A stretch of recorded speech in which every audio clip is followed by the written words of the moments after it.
حي على الصلاة حي على الصلاة حي على الفلاح حي أعوذ بالله من شرور أنفسنا ومن سيئات أعمالنا من يهده الله فلا مضل له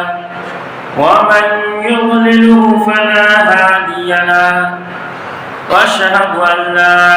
إله إلا الله وأشهد أن محمدا عبده ورسوله أما بعد أعوذ بالله من الشيطان الرجيم بسم الله الرحمن الرحيم لقد كان لكم في رسول الله أسوة حسنة لمن كان يرجو الله واليوم الآخر وذكر الله كثيرا سبحان ربك رب العزة عما يصفون وسلام على المرسلين والحمد لله رب العالمين إن الله وملائكته يصلون على النبي يا أيها الذين آمنوا صلوا عليه وسلموا تسليما اللهم صل على محمد وعلى آل محمد كما صليت على إبراهيم وعلى آل إبراهيم إنك حميد مجيد اللهم بارك على محمد وعلى آل محمد كما باركت على إبراهيم وعلى آل إبراهيم إنك حميد مجيد معزز سامعین کرام، برادران اسلام، اللہ تبارک و تعالیٰ کا بڑا احسان ہے، اس کا فضل و کرم ہے کہ اس نے ہم تمام کو مسلمان بنایا۔ سید الاولین شفیع المسلمین سیدنا و مولانا جناب محمد رسول اللہ صلی اللہ علیہ وسلم کی امتی میں پیدا فرمایا۔ مزید کرم یہ کیا کہ آج اللہ تبارک و تعالیٰ نے اپنے فضل و کرم سے ہم تمام کو اپنے پاک گھر میں بیٹھنے کی توفیق نصیب فرمائے۔ برادران اسلام، اس سے قبل جمعہ کو میں آپ حضرات کے سامنے محبت رسول اللہ صلی اللہ علیہ وسلم کے متعلق بیان کر رہا تھا، اور آج کی اس مختصر سے وقت میں چاہتا ہوں کہ انہیں کی مناسبت سے نبی پاک علیہ السلام کے اعلیٰ اخلاق کے متعلق کچھ گفتگو کروں۔ تمام طرح کی تعریفیں اللہ رب العالمین کے لیے ہے، جو سارا جہاں کا خالق ہے، مالک ہے، علی کل شیء قدیر ہے، اور لاکھوں کروڑوں درود السلام ہو اس ذات مقدسہ مطہرہ سید الانبیاء امام الانبیاء جناب محمد رسول اللہ صلی اللہ علیہ وسلم۔ اللہ کے نبی صلی اللہ علیہ وسلم کے اخلاق ایسا بلند تھا کہ اللہ تبارک و تعالیٰ نے تمام انسانوں کے لیے اس کا نمونہ بنا دیا۔ لقد كان لكم في رسول الله اسوة حسنة، تمام انسانیت کے لیے نبی صلی اللہ علیہ وسلم کی اسوہ حسنہ میں بہترین نمونہ ہے، یعنی نبی پاک علیہ السلام کی زندگی کو اپنی زندگی میں ڈھالنا ہے۔ جس طرح سے نبی پاک علیہ السلام کا چلنا، اٹھنا، بیٹھنا، ہر ایک چیز جس طرح سے نبی علیہ السلام نے کیا اسی طرح سے ہمیں بھی کرنے کا حکم ہے۔ صرف نماز اور روزہ ہی میں نبی صلی اللہ علیہ وسلم کو نہیں، بلکہ شادی بیاہ ہو، خوشی کا عالم ہو یا پھر غمی کا عالم ہو، ہر ایک چیز میں ہمیں نبی علیہ السلام کے طریقہ کو اپنانا ہوگا۔ لقد كان لكم في رسول الله أسوة حسنة۔ حضرت اما عائشہ صدیقہ رضی اللہ تعالی عنہا سے سوال کرتے ہیں کہ اللہ کے نبی صلی اللہ علیہ وسلم کے اخلاق کیسا تھا؟ اما عائشہ نے فرمایا کیا تو قرآن نہیں پڑھتا ہے؟ کیا تو نے قرآن پڑھا نہیں؟ اللہ کے نبی صلی اللہ علیہ وسلم کے اخلاق گویا کہ قرآن تھا۔ قرآن کے ہر ایک بات پر اللہ کے نبی صلی اللہ علیہ وسلم کا عمل تھا، جس کی وجہ سے کہا گیا ہے کہ اللہ کے نبی کا اخلاق گویا کہ قرآن تھا۔ اس لیے اللہ تبارک و تعالی نے آپ کو پورے دنیا والوں کے لیے نمونہ بنا دیا ہے۔ آپ کے اخلاق، آپ کے کریکٹر اس قدر بلند تھا کہ صرف مسلمان ہی نہیں بلکہ غیر بھی آپ کی اس بات کے تسلیم کرنے پر مجبور ہے۔ اللہ کے نبی صلی اللہ علیہ وسلم نے اپنے ذات کے لیے کبھی کسی سے اللہ کے نبی صلی اللہ علیہ وسلم نے اپنی ذات کے لیے کبھی کسی سے بدلہ نہیں لیا ہے۔ اللہ کے پاک پیغمبر علیہ السلام جب نبوت کا دعویٰ کرتے ہیں تو نبی پاک علیہ السلام کو کسی نے جادوگر کہا، کسی نے کاہن کہا، کسی نے مجنون کہا، کسی نے دیوانہ کہا، کسی نے شاعر کہا کہ یہ جو کلام ہمارے سامنے لے کر کے آتے ہیں، جو پڑھ کر کے سناتے ہیں، یہ خود سے اپنی طرف سے گھڑ لیتے ہیں۔ طرح طرح کی الزامات اللہ کے نبی صلی اللہ علیہ وسلم پر لگائے گئے، لیکن اللہ کے نبی کے اخلاق کے اوپر کسی نے کیچڑ نہیں اچھالا۔ آپ کے اخلاق پر کسی کو بولنے کی جرت نہیں ہوئی، کسی کو ہمت نہیں ہوئی۔ کیوں؟ کیونکہ اللہ کے نبی صلی اللہ علیہ وسلم کے اخلاق وہ صحیح تھا۔ ابو لہب بھی جانتا تھا، ابو جہل کو بھی پتا تھا، امیہ بن خلف کو بھی پتا تھا کہ اگر اس کے اخلاق کے اوپر انگلی اٹھایا جائے، اس کے اخلاق کے اوپر اگر بات کی جائے تو ہماری بات کو کوئی نہیں مانے گا، کیونکہ نبوت سے پہلے اور نبوت کے بعد بھی اللہ کے نبی صلی اللہ علیہ وسلم نے کبھی بھی جھوٹ نہیں بولا۔ اس لیے آپ کے دشمن بھی آپ کے اخلاق کے اوپر کیچڑ نہیں اچھال سکے۔ اللہ کے نبی صلی اللہ علیہ وسلم پر جب آیت نازل ہو گئی وَأَنذِرْ عَشِيرَتَكَ الْأَقْرَبِينَ کہ اللہ کے نبی صلی اللہ علیہ وسلم یہ دین اب کوئی ڈھکی چھپی نہیں رہ گئی ہے، اب اس دین کی دعوت اپنے برادری کے لوگوں میں اب دعوت کی کام کو پھیلا دیجئے، لوگوں تک میرا کام کو پہنچا دیجئے، لوگوں کے میرے عذاب سے ڈرا دیجئے۔ وَأَنذِرْ عَشِيرَتَكَ الْأَقْرَبِينَ تو اللہ کے نبی پاک علیہ السلام صفا پہاڑی پر چڑھ گئے اور تمام لوگوں کا آواز دے کر کے بلانے لگے، سارے قریش والے کہ جمع ہو جا، سارے قبیلے کے لوگوں کا آواز دیا۔ لوگ کہنے لگے کہ کون یہ پکار ہے، یہ آواز کون دے رہا ہے؟ کسی نے کہا کہ محمد صلی اللہ علیہ وسلم جو سب کو جمع کر رہے ہیں۔ سارے لوگ اکٹھے ہو گئے، سارے لوگ جمع ہو گئے۔ اللہ کے نبی صلی اللہ علیہ وسلم نے فرمایا کہ لوگوں بتا، اگر میں تم لوگوں سے کہوں اس پہاڑ کے اس پیچھے میں ایک بہت بڑا لشکر ہے جو تم لوگوں پر حملہ آور ہونے والا ہے، تو کیا تم لوگ میری بات کو سچا مان لو گے؟ سب نے کہا کیوں نہیں، آپ کو میں نے پوری زندگی کبھی لڑائی کرتے ہوئے، کبھی جھوٹ بولتے ہوئے نہیں پایا ہے، پورے زندگی آپ نے کبھی جھوٹ نہیں بولا۔ تو آپ اگر کہیں گے کہ اس پہاڑی کی اس کے پیچھے ایک بہت بڑا لشکر ہے جو ہمارے اوپر حملہ آور ہونے والا ہے، تو ہم آپ کے بات کو یقین کر لیں گے۔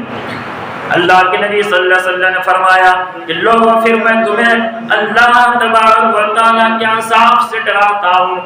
اللہ کے عذاب سے ڈراتا ہوں۔ اللہ کے عذاب ہو سکتے ہیں جن باطل معبود کو تم لوگ عبادت کرتے ہو، ان معبودوں کی عبادت چھوڑ دو۔ قولوا لا الہ الا اللہ تفلحوا کہ لوگوں لا الہ الا اللہ کہہ لو کامیاب ہو جاؤ گے۔ جب اتنا سننا تھا سارے لوگ آپ علیہ السلام کے منہ تاکنے لگے، یہ کیا کہہ دیا؟ اور اللہ کے نبی صلی اللہ علیہ وسلم لوگوں کی طرف دیکھ رہے ہیں آخر کون ہے جو اسلام کی طرف جھکتا ہے، کون ہے جو ہماری بات پر لبیک کہتا ہے؟ لیکن کسی نے نہیں کہا، کسی نے کلمہ نہیں پڑھا، کسی نے ایمان لے کر کے نہیں آیا۔ ان مجمع سے ایک بچہ، چھوٹا سا بچہ نکلا اور کہا جس کا نام حضرت علی المرتضیٰ رضی اللہ تعالیٰ عنہ ہے، انہوں نے کہا کہ میں گواہی دیتا ہوں لا الہ الا اللہ محمد رسول اللہ۔ حضرت علی المرتضیٰ رضی اللہ تعالیٰ عنہ بچپن ہی میں ایمان لائے تھے۔ لوگوں نے نبی علیہ السلام کے مذاق بھی اڑائے، ابو طالب کا بھی مذاق اڑایا۔ کسی نے کہا کہ لو اب ابو طالب اپنے بھتیجے کی بات کو مانو گے یا پھر اپنے بیٹے کے بات پر چلو گے؟ سارا مجمع وہاں سے چلا گیا اور ان کے چچا ابو لہب نے یہ کہہ کر کے مجمع کو ٹال دیا کہ اس کے بات کو مت سنو، یہ دیوانہ ہو گیا، مجنون ہو گیا۔ تو اللہ کے نبی علیہ السلام جب اس کلمہ کا اعلان کر دیا، لوگوں کو دعوت دین کا تبلیغ کیا، تو آپ علیہ السلام کے لوگ دشمن ہو گئے۔ کسی نے آپ کے راستے پر کانٹے بچھائے، کسی نے آپ کے جسم اطہر پر اونٹ کو رکھ دیا، اور کوئی تو اللہ کے نبی صلی اللہ علیہ وسلم کے اوپر اس طرح سے گرد غبار پھینکتے آپ کے گھروں پر کہ آپ کے کھانے میں بھی کبھی کبھار گرد غبار پڑ جاتا۔ طرح طرح کی تکلیفیں، پریشان کرنا، ہر طرح کی لوگوں نے کوششیں کی، لیکن اللہ کے پاک پیغمبر علیہ السلام کسی سے کوئی بدلہ نہیں لیا، کسی سے بدلہ نہیں لیا۔ یہ اللہ کے نبی صلی اللہ علیہ وسلم کا اخلاق تھا۔ آپ علیہ السلام جب طائف سفر کرتے ہیں، وہاں کے لوگوں کو دعوت دیتے ہیں، وہاں کے لوگوں کو کلمہ توحید کی طرف بلاتے ہیں کہ لوگوں ایک اللہ کی عبادت کر دو، لوگوں لا الہ الا اللہ کہہ لو، کامیاب ہو جاؤ گے۔ تو طائف کے لوگوں نے بھی آپ علیہ السلام کو جھٹلایا، آپ کی باتوں کو نہیں مانا، اور یہیں پر بس نہیں کیا بلکہ اللہ کے نبی صلی اللہ علیہ وسلم کے اوپر پتھریں مارنا شروع کر دی، اور اتنا پتھر مارے کہ اللہ کے نبی صلی اللہ علیہ وسلم خون سے لہو لہان ہو گئے۔ اور طائف سے جب اللہ کے نبی علیہ السلام باہر نکلے، ایک کھجور کے درخت پر ٹیک لگا کر کے بیٹھ گئے، تو فرشتہ آ گیا اور کہنے لگے اللہ کے نبی آپ ایک اشارہ کر دیجئے، آپ حکم دیجئے کہ طائف والوں کو دو پہاڑوں کے درمیان رکھ کر کے پیس دیا جائے گا، ان کو ٹکڑے ٹکڑے کر دیے جائیں گے۔ لیکن اللہ کے نبی صلی اللہ علیہ وسلم نے کہا کہ نہیں، تم کیا کہنا چاہتے ہو کہ میں اپنے قوم کے لیے بد دعا کر دوں؟ جس طرح سے حضرت نوح علیہ السلام نے اپنے قوم کے لیے بد دعا کی اور ان کی قوم ہلاک و برباد ہو گئی، جس طرح سے حضرت سمود علیہ السلام نے اپنے قوم کے لیے بد دعا کی، اس کی ساری قوم ہلاک و برباد ہو گئی، جس طرح سے حضرت موسیٰ علیہ السلام کی قوم ہلاک و برباد ہو گئی، حضرت لوط علیہ السلام کی قوم ہلاک و برباد ہو گئی، میں اپنے قوم کے لیے بد دعا نہیں کروں گا۔ اگر یہ لوگ مجھے نہیں ایمان لاتے، مجھ پر تو نہ لائے، یہ لوگ اگر مجھ کو نہیں پہچانتے ہیں تو نہ پہچانے، لیکن ان کے بعد والی نسل جو آئے گی وہ مجھے پہچان جائیں گے، وہ لوگ مجھ پر ایمان لے آئیں گے۔ اللہ کے نبی صلی اللہ علیہ وسلم کو تکلیفیں دی گئی، لیکن اللہ کے نبی نے کبھی بھی اپنا بدلہ نہیں لیا اپنے ذات کے لیے۔ اللہ کے نبی صلی اللہ علیہ وسلم نبی ہونے سے پہلے بھی صادق اور نبی ہونے کے بعد بھی آپ کبھی زندگی میں جھوٹ نہیں بولے، اور امانت دار ایسا ہے کہ لوگ اپنے گھروں سے جب کہیں باہر جاتے تو اللہ کے نبی صلی اللہ علیہ وسلم کے پاس اپنی قیمتی چیزیں لا کر کے جاتے تھے، نبی علیہ السلام کے حوالے کر دیتے کہ میرا یہ قیمتی سامان آپ کے ذمے میں ہے، آپ اس کی حفاظت کیجئے، امانت کے طور پر رکھ دیا کرتے تھے۔ آج ہمارے پاس اگر کوئی اپنے گھر کا قیمتی سامان، سونا چاندی وغیرہ رکھ دے 1-2 سال کے لیے تو بس ہم تو حجم ہی کر جائیں گے، اس کا کچھ پتہ ہی نہیں چلے گا۔ لیکن اللہ کے نبی علیہ الصلوۃ والسلام کے پاس امانت دار، ایسا نبی امانت دار ہے کہ لوگ آپ کو امین کہہ کر کے پکارتے تھے، یعنی کسی کی امانت میں کبھی خیانت نہیں کیا۔ اللہ کے پاک پیغمبر علیہ الصلوۃ والسلام کو یہاں سے ہجرت کرنے کا حکم ہو گیا۔ جب مکہ میں زیادہ پریشانی ہو گئی، لوگوں نے آپ کے قتل کا منصوبہ تیار کر لیا، تو اللہ تبارک و تعالیٰ نے نبی پاک علیہ الصلوۃ والسلام کو مکہ سے مدینہ ہجرت کر جانے کا حکم دے دیا۔ ایسی حالت میں بھی اللہ کے نبی صلی اللہ علیہ وسلم کو اپنی امانت یاد آ رہی ہے کہ فلاں نے مجھ پر امانت رکھنے کے لیے دیا ہے، فلاں کی امانت میرے پاس ہے، اس کی امانت میرے پاس ہے۔ ایسے عالم میں بھی اللہ کے نبی صلی اللہ علیہ وسلم نے حضرت علی المرتضیٰ رضی اللہ تعالیٰ عنہ کو حکم دیتا ہے کہ علی ادھر سنو، آج رات تم میرے بستر پر سو جانا، اور فلاں کی امانت ہے، یہ چیزیں ہیں، تم اس کو اس کی امانتیں ادا کر کے آ جانا میرے پاس۔ اور پھر اللہ کے نبی صلی اللہ علیہ وسلم کے گھر کا محاصرہ کیا ہوا، تلواریں میان سے تلواریں باہر ہو چکی ہے، لوگ نیزے لیے ہوئے اللہ کے نبی صلی اللہ علیہ وسلم کا گھر کا گھیراؤ کیا ہوا ہے، باہر میں پہرا دے رہے ہیں کہ آج محمد نہیں بچے گا۔ لوگ کہہ بھی رہے ہیں کہ آج محمد صلی اللہ علیہ وسلم کو آج خاتمہ کر دیا جائے گا۔ تلواریں اور نیزے لے کر کے لوگ آپ علیہ السلام کے گھر کا محاصرہ کیا ہوا، ایسے محاصرہ کیے ہوئے ہیں، اور جبرائیل آ گئے اور کہا کہ اللہ کے نبی اٹھیے اور چلیے۔ اللہ کے نبی نے کہا کہاں چلوں؟ آپ دیکھ رہے باہر میں کس طرح سے محاصرہ کیا ہوا ہے، ہر طرح سے دشمن تلوار اور نیزے لے کر کے کھڑے ہیں، میں کدھر سے نکلوں؟ جبرائیل امین نے کہا کہ نکلنا آپ کا کام ہے اور حفاظت کرنا اللہ تبارک و تعالی کا کام ہے۔ وجعلنا من بین ایدیہم صدا، کہ اللہ تبارک و تعالی نے اس کے درمیان اس کے آگے اور پیچھے دیواریں کھڑی کر دی، یعنی اللہ کے نبی صلی اللہ علیہ وسلم کو دیکھ نہ سکے۔ اور یہی نہیں، اللہ کے نبی صلی اللہ علیہ وسلم نکلے، ایک مٹھی لی اور آیت پڑھ کر ان کے اوپر مارا، سارے کے سارے اپنے آنکھ ملتے رہ گئے، اور ایک مٹھی مٹی لے کر سب کے سروں پر ڈال کر کے اللہ کے نبی صلی اللہ علیہ وسلم وہاں سے چلے گئے۔ تو ایسی حالت میں بھی، ایسے عالم میں بھی اللہ کے نبی صلی اللہ علیہ وسلم امانت ادا کرنے کی فکر کر رہے ہیں کہ علی فلاں کی امانتیں ہمارے پاس ہے، سب کی امانتیں ادا کرنے کے بعد تو ہمارے پاس مدینہ تو بھی چلے آنا۔ یہ اللہ کے نبی صلی اللہ علیہ وسلم کے اخلاق، جس کو اللہ تبارک و تعالیٰ نے ہم تمام لوگوں کے لیے طریقہ بنایا، نمونہ بنایا کہ وہ اپنی زندگی میں نبی صلی اللہ علیہ وسلم کی طریقہ کار کو اپنی زندگی میں لائے، نبی صلی اللہ علیہ وسلم کی سنت کو ہم اپنے زندگی میں لے کر کے آئے،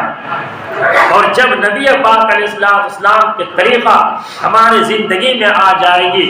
تو پھر اللہ تبارک و تعالیٰ کی مدد بھی ہمارے ساتھ شامل حال ہو جائے گی۔ صحابہ کرام رضوان اللہ علیہم اجمعین نبی پاک علیہ السلام کے طریقے کو اپنی زندگی میں ڈھال لیا تو اللہ تبارک و تعالیٰ نے کس طرح سے ان کو سربلندی عطا کر دی کہ پورے دنیا میں صرف مسلمانوں کی حکومت ہوا کرتی تھی، اور جب سے مسلمانوں نے نبی پاک علیہ السلام کے طریقہ کو، ان کے سنت کو چھوڑا، اس وقت سے مسلمان ذلیل اور رسوا ہونے لگے، اور مسلمان ذلت اور رسوائی کے گال میں جا کر کے گر پڑا ہے۔ اس لیے ابھی بھی ضرورت ہے کہ ہم نبی صلی اللہ علیہ وسلم کی سنت کو، اس کے طریقہ کو ہم اپنے زندگی میں لے کر کے آئیں، اپنی زندگی میں ہم نبی کے سنت کو، اس کے طریقے کو اپنے زندگی میں لیس کر لیں، اپنے آپ کو نبی صلی اللہ علیہ وسلم کے طریقے پر چلائیں۔ وقت بھی ہو گیا ہے، اللہ تبارک و تعالیٰ سے دعا کرے کہ اللہ تبارک و تعالیٰ ہم تمام کو ان سب باتوں پر عمل کرنے کی توفیق نصیب فرمائے۔ اللہ تبارک و تعالیٰ ہم سب کو نبی پاک علیہ السلام کی سنت پر زندگی گزارنے کی توفیق نصیب فرمائے۔ آمین وآخر دعوانا ان الحمد للہ رب العالمین۔ فقط والسلام۔